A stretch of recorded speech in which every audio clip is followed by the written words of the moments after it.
As a delivery driver in my late 20s, I never expected to find myself in such an unusual situation. It was during the time of mandatory lockdowns due to the pandemic, and I had just received a call for 4 large pizzas to be delivered to a location outside of town. The address given to me seemed normal enough, a house located about 30 minutes away from the shop. However, upon arriving at the address, I was immediately confused. There was a large open gate leading up to a driveway, but at the end of it, there was nothing but a dead end surrounded by forest. It was as if the house didn't exist. As I stood outside my car, I could hear the sound of a bonfire coming from deep within the woods. A figure emerged from the darkness and waved me over, inviting me to bring the pizzas. Despite the unusual nature of the situation, I decided to proceed with the delivery, reasoning that it was just a group of college kids having a party. I got out of my car and walked towards the bonfire, where I found half a dozen people huddled around the flames. They didn't seem particularly happy to see me, and there were no signs of beer bottles or drinks anywhere nearby.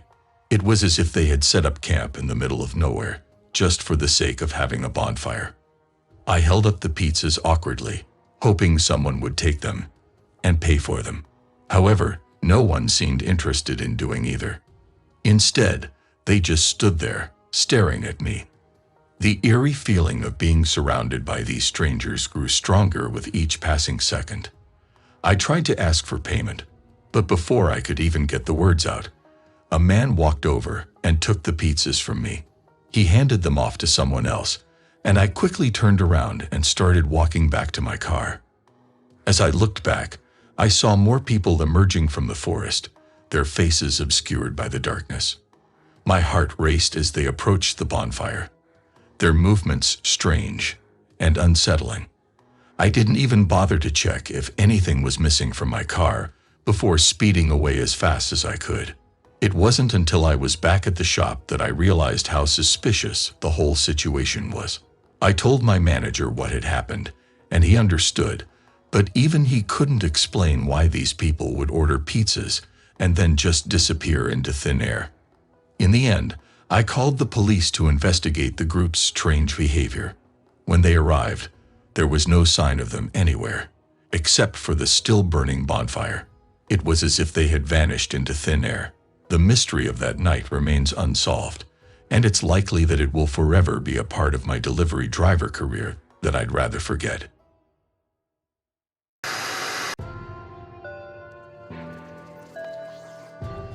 I worked at a small local retail store in my 20s as an overnight lead. It wasn't one of those big chain grocery stores, with only about 8 or 9 locations. Most nights, I had an overnight stalker to help out, but it wasn't uncommon for me to spend the whole shift alone. Not that it was a very intense working environment, as I often found myself working slow just so I wouldn't run out of things to do. This was one of those nights where I was alone and working at a steady pace. At the beginning of my shift, I loaded up some boxes and moved into the aisles to start stocking. It doesn't take much mental effort, so my mind was elsewhere, just thinking about random things. I went through about 3 aisles until a knock at the front entrance made me jump. I almost didn't even realize what it was because I was so spaced out, but once I did, I got really confused. I heard them knock again, louder enough to echo through the store. I walked down to the end of the aisle and looked through the large front windows, seeing a man in a hood standing at the doors. I went up to the other side of the entrance, where we were closed. Won't be open until 8:00 a.m. The man looked at me but didn't say anything. I pointed at the sign on the door, saying sorry. The man continued to look at me for a few seconds before turning and walking away.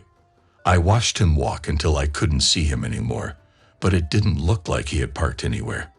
The whole thing was odd to say the least, but I figured he was just at the wrong place or something. I went back to what I was doing, stocking up the shelves, and eventually forgetting about the man.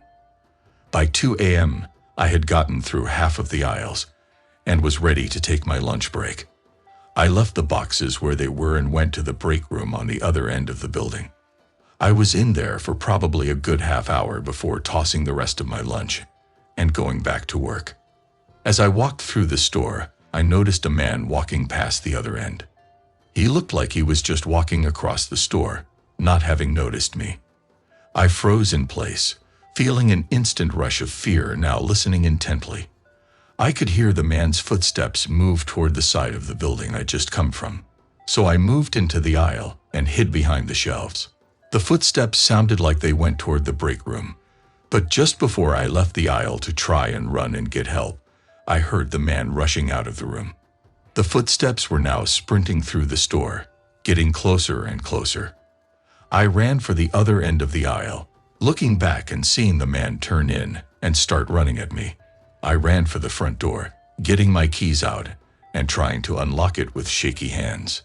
The man appeared at the end of the aisle just as I got it open, and just as I stepped out of the building, I saw a bright flash in the corner of my eye and heard a pop sound that made my ears ring. So loud was the gunshot that I didn't even know where it landed, but I sprinted for my life around the building. I made it to my car and hid in the back seat as I called 911 from what I knew. The man didn't follow me outside. He was gone by the time police made it to the store, but they found the back door to be busted open along with some heavy tools sitting next to it. The most terrifying of their findings was the hole created by the gunshots sitting right to the side of the front doors. Why the man broke in and was so aggressive targeting me like that is unknown from his behavior, but the police seemed to think it was some kind of mental breakdown or psychotic break, not having any real reason to target me specifically other than the fact that I was alone. I no longer work there, but I can't tell you that for the years following that incident, I was on edge every single night.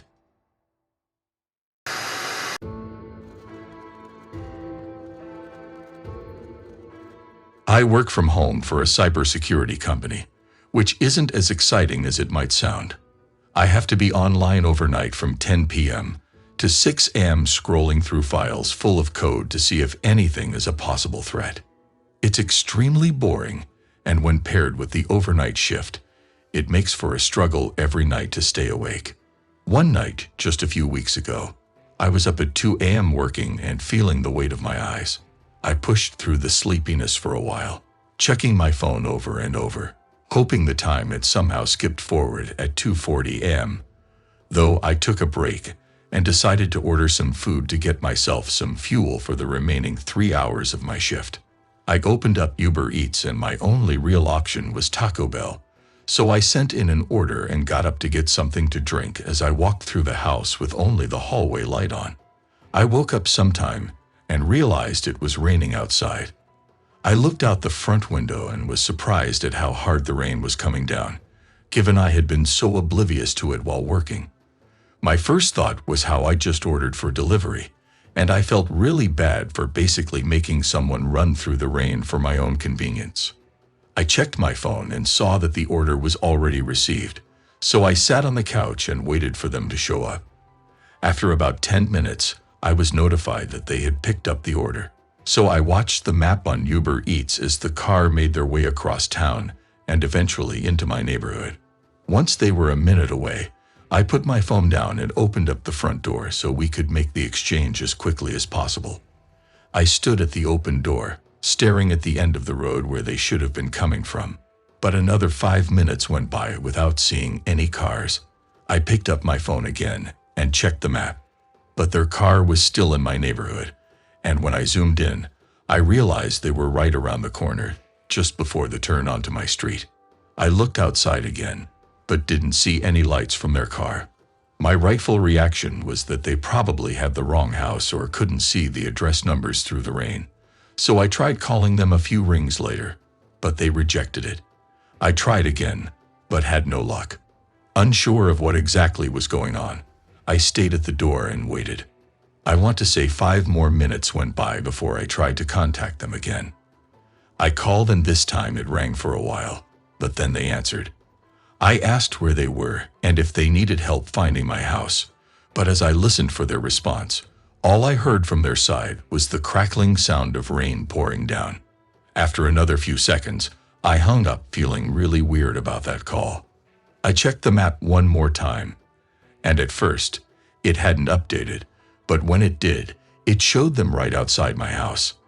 I checked the windows and saw nothing, but knowing they were walking around in the rain like this was giving me a really bad gut feeling. I closed the door and locked it, and I swear I only made it a few steps down the hallway before a loud knock shook the front door. I carefully looked through the peephole, and a man in a gray hoodie was pacing around on the porch. His head was on a swivel like he was checking for any onlookers as he waited anxiously for me to answer Uber Eats delivery. He yelled, but nowhere did I see a bag with my food. I stayed in place, not answering or making any sounds. The man got increasingly more hectic with his movements and called out several more times. Then he suddenly pressed himself up against the door, blocking my view as I heard a few dull scrapes on the wood before he quickly ran to the side of my house and disappeared in the rain. I called the cops, but their car was already gone, and from what I was told, they were using a scam account. A couple days went by with nothing else to report on, until I noticed a small scratch on my front door. It was an X, but it didn't look like it was made for me to see. It was more hidden, like a personal indicator for something. It still leaves me with an uneasy feeling in my gut, especially since he had some sort of sharp object in his hand as he waited for me to open the door. Part of me is still convinced that that won't be the last time I see him.